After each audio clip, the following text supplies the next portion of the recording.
Hello, welcome back to my channel. This will be my February wrap-up, which I didn't think was a lot because I didn't read a lot of my own personal TBR, but it was more of a library reading month, which is fine because, you know, I gotta get used out of my library membership. I do have a lot of books though I need to get through. Oh my god.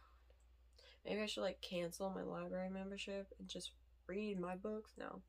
I can't do that because I paid for my library membership already in November.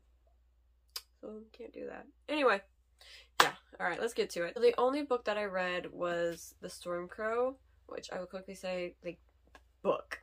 Not manga, because I read mainly my mangas, I think. Yeah. The Stormcrow by Caitlin Josephson.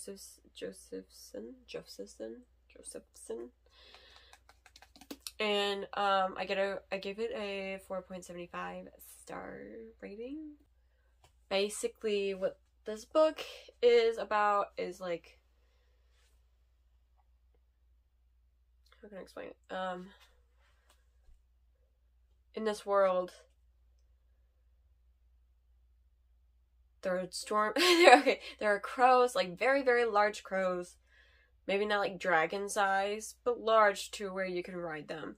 And each crow has a different like element type power with them. Obviously the main character hatches a Stormcrow egg who deals with like the weather, the storm. Like there's like earth crows who deal with the earth, and there are fire crows who deal with fire, and like river or water crows. Yeah, anyway, you get the gist. And the main character, she is a princess, and she's, I forgot where I left off. Oh, her hand's offered in marriage. Well, no. The kingdom that destroyed all these crow eggs and crows, so it's crippling her kingdom. The queen of that other kingdom is like, hey, marry my son so we can keep peace. And then obviously her older sister, who's now the new queen, she's like, fuck, alright, I need to marry my sister off. So yeah, I know, not a great summary, but it does, I really love how it focuses on the friendship. It really does. I mean, it's like equal. It's not like fully focused on the friendship. I'm sorry, I suck at doing these. This is why I never do synopsis or like telling about what the book is about, because I get too complicated. It gets too complicated for me to explain. So LGBTQ characters, not the main character, does have like a nice focus on the friendship between the two female characters. It's not, will that be spoiler? I feel like that would be a spoiler, so I can't say it. But I originally had this as a prompt that didn't fit the prompt anymore, because I thought it was something was going to happen, but it didn't. Next we have The Cat Lord's Manservant, Volume 2. This was it. I gave it a 5-star rating. I liked it a lot more than the second book. I mean the first book. I think I gave the first book like a 3-star rating. So obviously it jumped that high. So I'm going to continue buying this series. I mean, I obviously was going to originally, even if it sucked, because it's cats. I love cats. I am obsessed with cats. But yeah, I'm excited to continue with the series. Obviously based on a guy. Father died. Father left a house to said kid. They didn't have a great relationship. It was a distant relationship.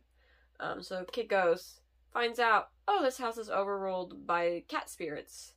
He becomes their manservant for them. And it just shows like the dynamics between all these different cats. And it focuses a lot on which character? Focuses a lot on this character, the guy with long hair. And like the long hair's relationship with his dad and why he doesn't like him. So yeah, it's a cute manga. series. If you like cats, read it. Okay, next up I read in February is volumes 1 through 4 of Legend of Zelda, The Twilight Princess. I gave volume 4 a 4.5 star rating, and then these 3 I gave a 5-star rating. Honestly, okay, so this was my first Zelda game that I ever played. So reading this was great. Honestly, though, it's my favorite game. I've never finished it. I couldn't get past the wagon scene where you gotta use your wind thingy-majig boomerang to, like, stop the fire from raging out and burning everyone inside. I could never successfully do that because I sucked at the motion control part. So I never got past it. And I never watched gameplay of it. So in volume 4 is when that scene happens, and I was able to go a little further past it to where I've never played before. So I was like, oh, this is new for me. But yeah. I want to continue collecting Legend of Zelda, and I'll probably collect more like Legend of Zelda, like their other mangas. So yeah. Okay, so the rest I don't own. I will put their book photos somewhere on the screen. First up, I read 2 Kindle books. One of them is called Scream for Us, and the other one's called Melt for Us. They are 2 short stories from the same author. And I gave both of them a 4.5 star rating. They are erotic short stories. If you've been on TikTok and if you remember the craze during around Halloween about the Scream guy, of everyone finding him hot and sexy, and you know, just it's basically, I mean, it's a mass kink. This is what the story is like for Scream for Us. Basically, there's a main guy character who dresses up as a Scream character, and there's 2 other guy characters. One's dressed as Jason, and the other's dressed up as Michael. And then sex with all of them happens with the main character. It's a short story. Honestly, it's not realistic at all because there's actual murder that happens in it, but it's a good little like short thing to take a bite out of.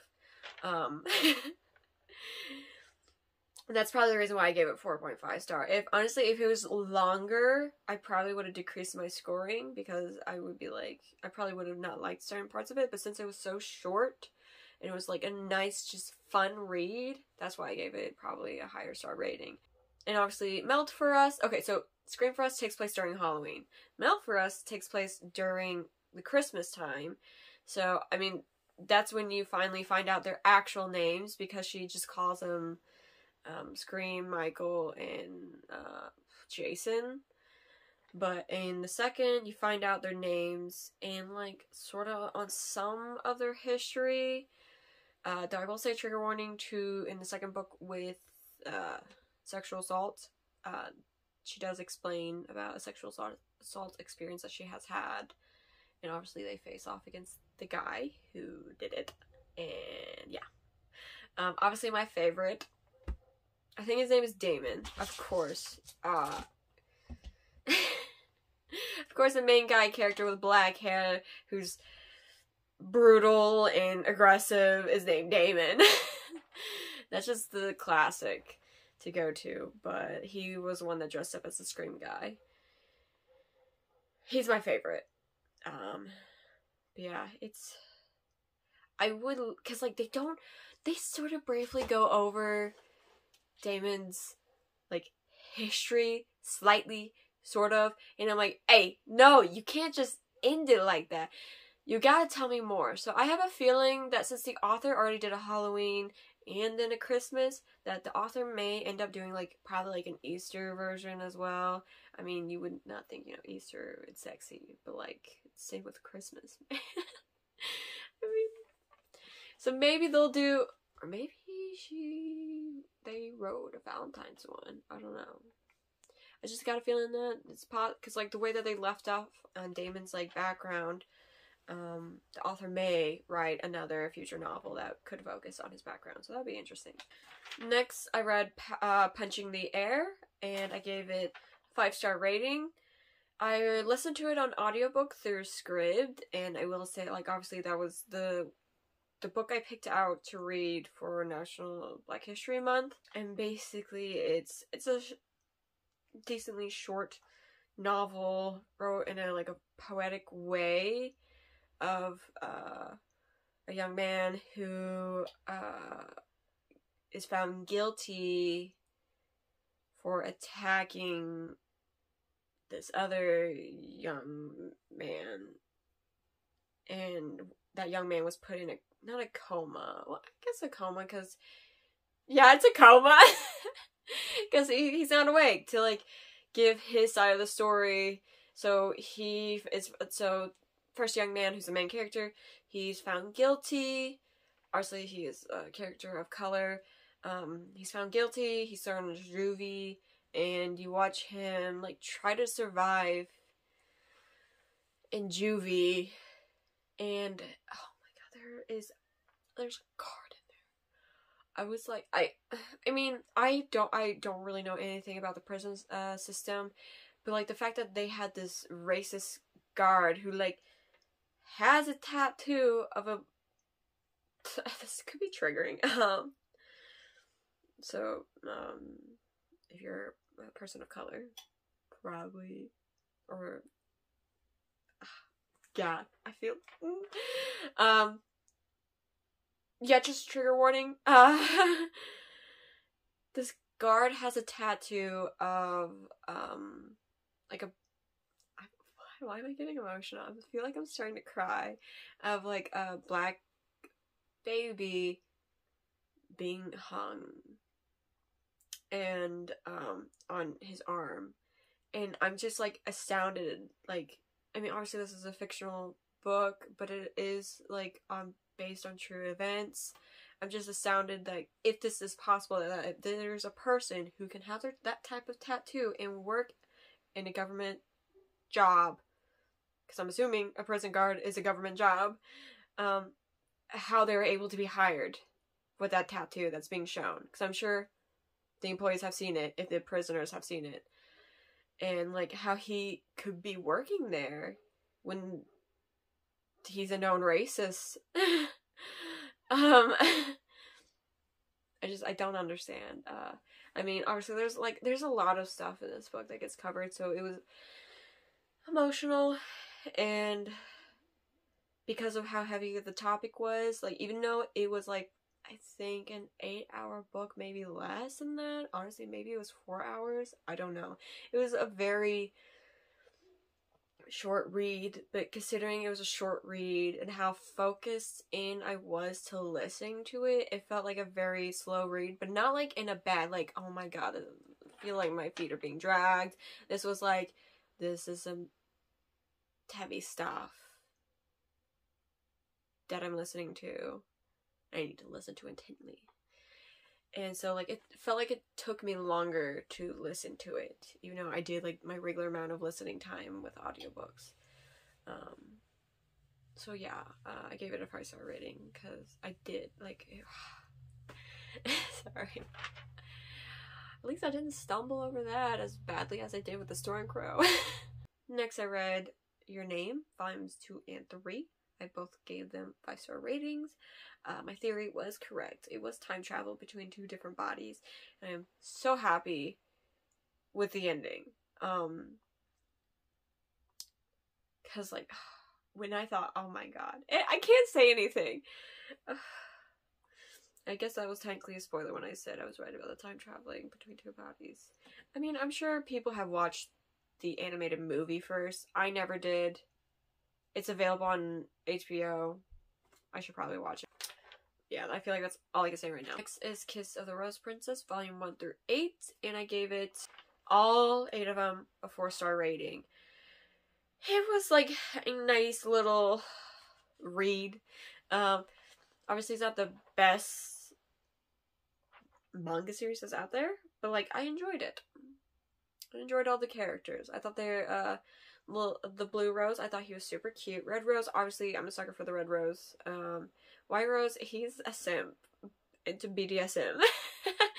And I also love the black rose. Like, it was between the black rose and the red rose that I, like, equally liked. Because I liked their personalities a lot. And I also liked their looks a lot. But yeah, like, honestly, if I was her, I would have a hard time deciding between the black rose and the red rose. I will quickly say, so I wrote this in, like, under, like, a small, like, it wasn't even a review, but, like, for my review on Storygraph, I was like, this is no way a review, I just wanted to point something out, and here's the thing I wanted to point out. So basically, she kisses the rose cards that she's given to summon her roses, which are the guys, and the blue rose gets kidnapped. But they show a scene she's still holding all 4 rose cards. And I'm like, and she's talking about, we gotta rescue him. And I'm like, you have his card right there. I'm like, the card's right there. You kiss it, and he'll be there. You have summoned him. Yeah.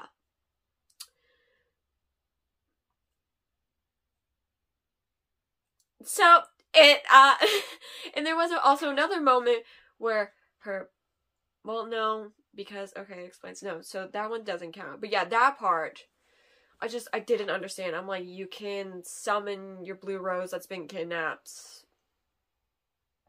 That doesn't make sense why you didn't do that. So that's a flaw in the storyline. Next, I read Spy X Family Volume 4, and I gave it a 5-star rating.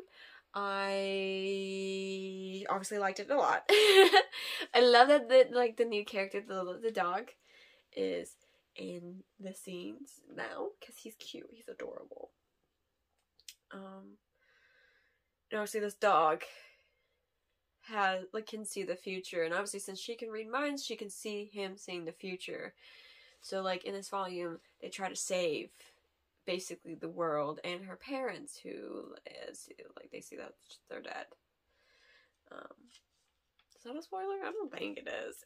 So those are all the books that I read. I did not get to read some other ones I had planned to do. Like, I didn't get to read, obviously, as many people of color as main characters or as the authors that I wanted to. Clearly, because I only read 2 books that had main characters as people of color. But, like, you know, I didn't get to read that many. So, obviously, even though Black History Month is over, I'll continue reading books with Black main characters or books written by Black authors. This month, it is Women History Month, I think. Or celebrating women. So, yeah. Anyway, thank you for watching. Like, subscribe down below. I'll see you in the next video. Goodbye.